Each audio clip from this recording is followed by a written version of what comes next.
Sukhinder Singh.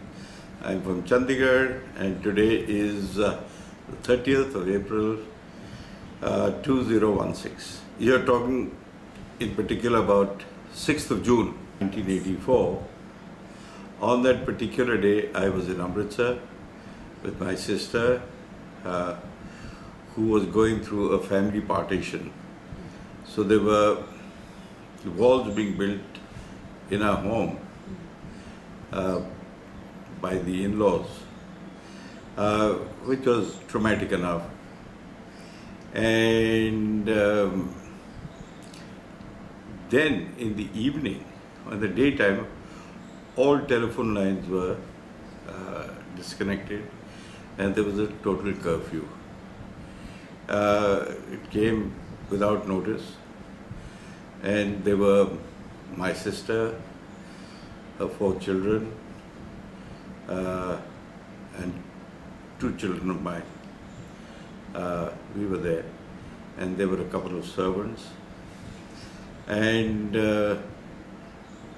we actually were very unprepared for whatever was going to happen. We didn't even know, but nobody was allowed out, and then in the evening, one heard some, rattle, tattle, tattle, guns firing. And then one went on to the roof and one saw tracer bullets being fired and the likes, and one didn't know what was actually happening. And we were totally isolated from the outside world. Nobody was coming in, nobody was going out. And we lived a few days like that. Now I can't tell you exactly how many days. Then because of this tension between my sister's in-laws and with her, I think a day or two later, people came banging at the doors, and the CRP came. It wasn't the police, it was the CRP. And they inquired who we were, and so we told them. And they said, no, you're terrorists. So sort of one started taking them quite lightly, actually. That, where the hell are we terrorists from? And we're living here, you can check our antecedents. But they took me out, and my sister's munchi, I don't know what you call a munchi, and manager,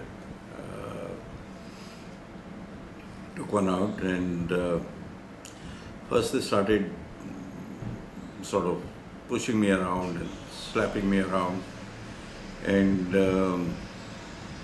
they started butting this manager, and quite brutally.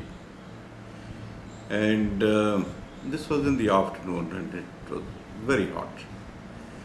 And I was in shorts, sitting outside under the tree, because I don't think we had electricity even.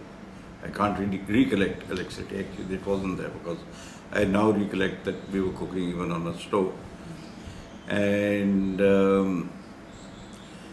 then they butted me with the rifles, and then I was made to kneel on the tar. I can tell you it was bloody hot. It was boiling, the tar it had melted, and after about 15-20 minutes you get used to it. All the pebbles get embedded, and it's hot enough, it sort of gets numb after some time. But after every 15-20 minutes these people would come, butt me, and obviously with that one used to fall, and then one was again put on one's knees, the hands were tied behind my back. It was quite painful, I can tell you that. Actually what led to this, was that when we were hedged in and they were building the wall, this was during the curfew time. And then I scaled the wall and I went to meet the SSP and whoever was there and tell them that this was happening up there and we were wanting help. So he of course didn't help. And yes, and the SSP was, remember his name also now, Sukhinder Singh, if I recollect. And then they came back, and so that's how I think the police and the CRP came. It was a personal thing, because they had their differences and they were sort of using strong arm tactics to build this wall. And so that is what happened. And then of course one knew the general up there. I think he was General Jamwal. And then one later on, now I don't remember the exact sequence of events. But after a few days when the curfew was lifted, then one went there and sort of sorted this matter out with the CRP and the likes. It was for a couple of hours. We went into the early evening from the afternoon. So it must have been 5 or 6 hours because sun sets in summer at about 6:30 and it was about setting at that time. And then they let us back in. And that's the time I saw this other boy also, he was badly beaten, bleeding on the face and everywhere. But anyhow, then after a few days, I forget, then one had to come back to Chandigarh when the curfew was lifted. There, besides, of course, whatever personal, the other family did to me. But while going, one realized they had stopped all vehicular traffic. This is what was told from Hamira to Amritsar. So people were either coming by foot or by rickshaw. That is the other aspect that one remembers at that time. And of course, everything, there was very little to eat and everything was fairly rationed. People were by and large helpful. I don't think we felt the shortage of food or the likes. We went out, things were available. And I didn't go out shopping, but I know that things were coming and it was fairly peaceful. But everybody was talking in a very hushed manner. There was, there was general sort of undercurrents of fear. So that is what it was. We were under a traumatic, and trying time ourselves. One didn't go around looking for this. But yes, at that time there were quite a few, and not only young people, there was who was it? Now I don't remember exactly what happened to him. There was a Brigadier Sandhu. He used to live in Green Avenue. He was also traumatized, and they came to him. He was a very, he was a retired man. And I think he was also secretary of the Hain Kunsab Trust. So maybe because of that they got after him, or he was a brigadier, and he had very sort of strong views on the whole issues that were happening at that time.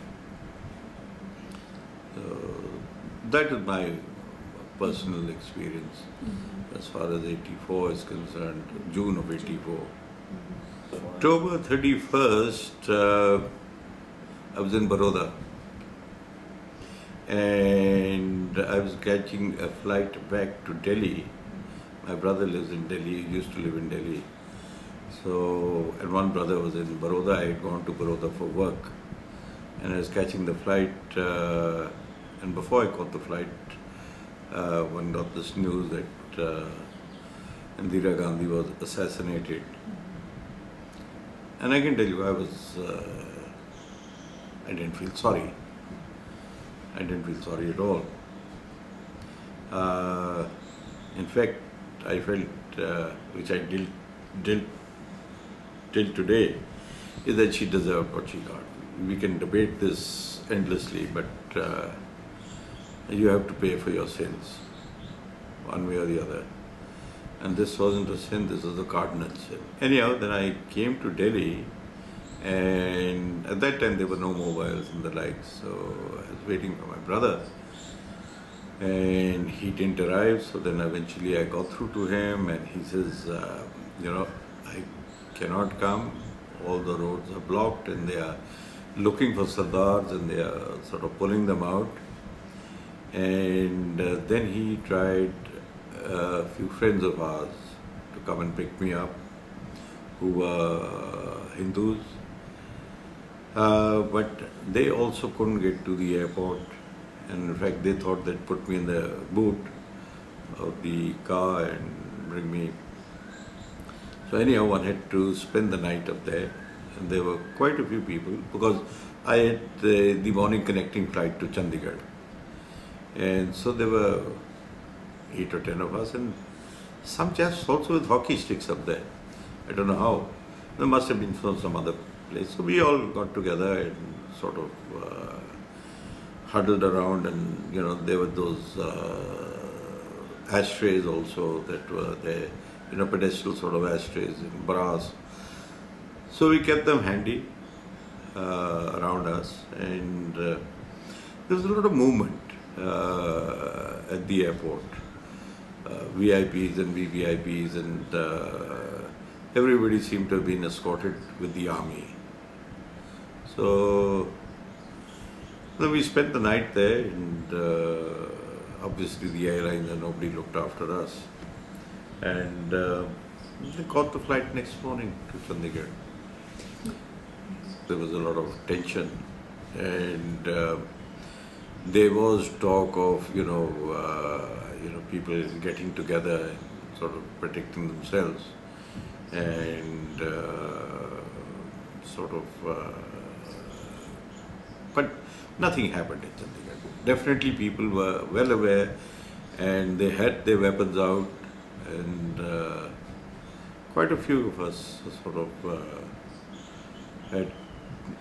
had made up our mind to look after ourselves, if whatever. But my brother went through a horrendous experience. He was in Delhi and lived in Maharani Bagh. And then, not too sure whether Kapil Sibal called him up, now who's the minister, or somebody had called him up from that side of Maharani Bagh, that these hoodlums and gangsters and mobsters had just been through Sukhinder Singh's house, who was the chairman or retired chairman of Punjab and Sindh Bank. And he had overheard these people that we have to go to G1 now, which was G1 Maharani Bagh was where my brother was staying. So he called him up, and so he bundled his kids out, and fortunately the neighbors took them in. But his whole house was vandalized. He had weapons there. Everything was taken away. Then what couldn't be taken away was sort of broken. Curtains were pulled down, and fuel was poured over it, and it was set ablaze, entire house. So, I mean, the brick and mortar remained, but everything was sort of... and then his children had to come to Chandigarh when their schools and all had closed. So for some time now, I forget whether it was a month or so, whatever it is, then one got them admitted here. into the same school where my children were going. I think it was IPS at that time. And so that's how we sort of went through this trauma of 84.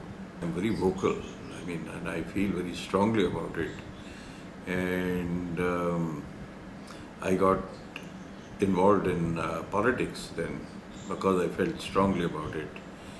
And I was eventually the election agent of Living-Jeevit. And I was his election agent and sort of helped him get out of jail. Nobody else was willing to be his election agent, not even his family members. So, and then I had to go to Bhagalpur, and that time the riots were on in Bhagalpur. And that was another traumatic sort of incident and time, because I've never seen, I went to this, the DC was camping in the police station up there because these riots were on. And I sort of went early in the morning and I sort of cajoled and paid the taxi chap more. His lawyer had also come with me, and then we refused to go. What is his name? Vadera. And so I went along and I saw, through the streets there was, the police were firing and sort of people on the rooftops, they were throwing stones and they were, when was this now? This is late 80s sometime.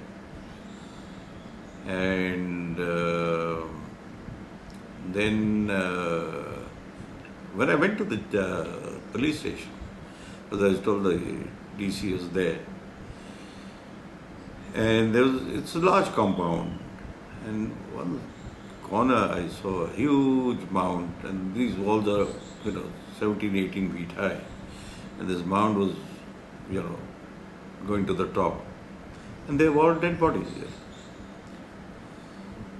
And they had all these other Muslims sitting on their haunches, their hands tied behind the back, and anyhow, that's another story. Got his papers and got him out. And so I definitely got involved in politics, and even today I'm sort of very friendly with Captain Amarinda. And in fact, the day he joined the Congress and left the Akalis and joined the Congress, he came here, he was at home. And he says, why don't you join? I said, basically at heart I'm an Akali. First of all, they don't know much about it. Because, until you don't, it's not taught, they would never know. So it's like the Holocaust. Until the children are not taught that, they have to know it. But at the same time, you have to get on in life. You can't live in the past. You can't live with bitterness. But you have to know it so that you don't make the same mistake. And obviously, the Sikhs made a lot of mistakes. Let me put it that. I mean, it was partly our fault, or our leaders at that time. They were playing politics. They played into the hands of these people, and these people are very smart. I mean, this whole, again, that's another story, that the Sikhs, because of their own stupidity, have got the short end of the stick. So, whether it's from 47 onwards, I don't know how many people know that the Sikhs are not signatory to the Indian Constitution. So this is what we're not taught. And obviously nobody is going to teach them that in schools up here. Not very many parents know that. I didn't know that till 84. It's, how we've been deceived, and even in the Punjabi Suba, how we've been deceived. We've been deceived right along until today. It's whether, all these suicides are going on up here. It's all own leadership here. What is happening in the SCPC, and now again they made that, Sajdhari Sikhs are not Sikhs. Who the hell was, pardon me, blasphemy, but Guru Nanak wasn't. He made Sikhi. And in the Guru Granth Sahib, there's no way. You have to follow the Guru Granth Sahib. And that is where Sikhi is born from.